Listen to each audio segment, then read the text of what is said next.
सड़क के नल के पास औरत सारे बहस कर रहे होते हैं। हवा में मटके उड़ रहे हैं। तुझसे पहले तो मैं आई। आहा, तुझसे पहले मैं आई। अरे रुको तुम, चूल्हे पे दाल पक रहा है, एक मटका पानी तो लेने दो। अरे तुम रुको, वहाँ झूले में मेरा बेटा रो रहा है। अरे निकलो, तुम्हारी कहानियाँ।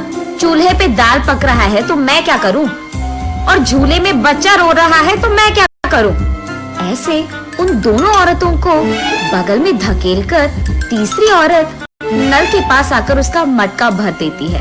इतने में वही बगल में आमने सामने घरों में रहने वाले मंदाकिनी और मंगतायरू उनके अपने अपने मटके लेकर वहाँ आते हैं। एक दूसरे को देखते ही वो दोनों गुस्से से लाल हो जाते हैं।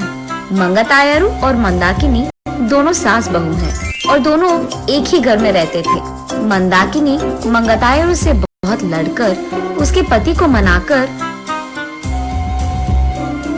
अपनी सास के घर से बाहर आ जाती है। दोनों का अतीत उनके सामने आता है।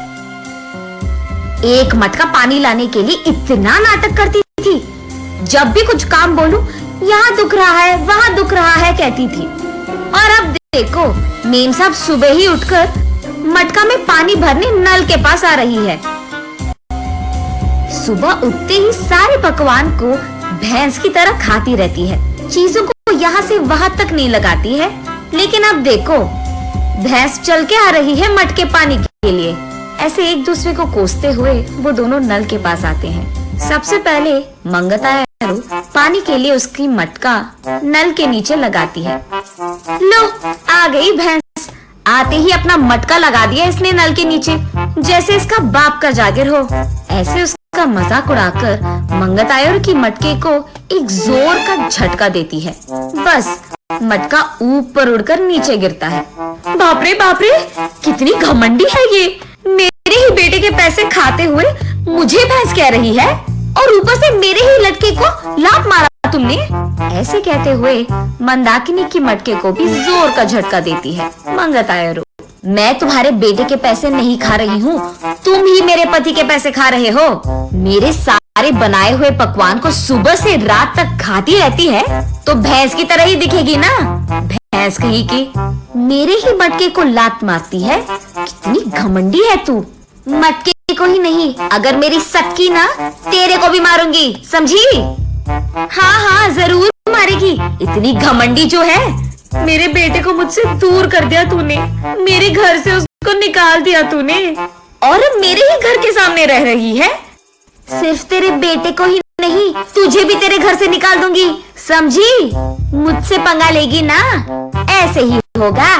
तू तो जरूर करेगी, घमंडी औरत, बंदर मुंह वाली कहीं की। तुझे देखकर ऐसा लगता है कि भैंस को कपड़े पहनाए हैं, और तू मुझे बंदर कह रही है। भैंस कहीं की मुझे भैंस कह रही है, मुझे बंदर कह रही है। ऐसे वो दोनों एक दूसरे से लड़ते हुए एक दूसरे के बाल पकड़कर लड़ते लड़ते नल के बगल में मौजूद कीचड़ में गिर जाते हैं।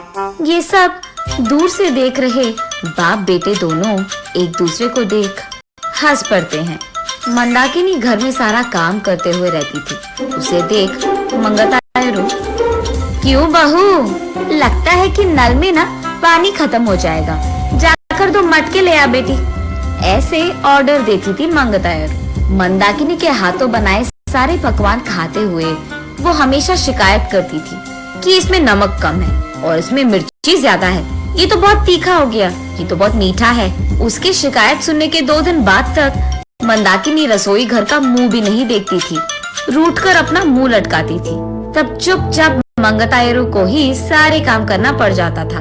जब मंदाकिनी सारा घर को साफ करके 2 मिनट लेट जाती थी, तब मंगतायरू, घर के सामने रंगोली कौन डालेगा, तेरा बाप। ऐसे वो दोनों हमेशा बहस करते हुए लड़ते थे।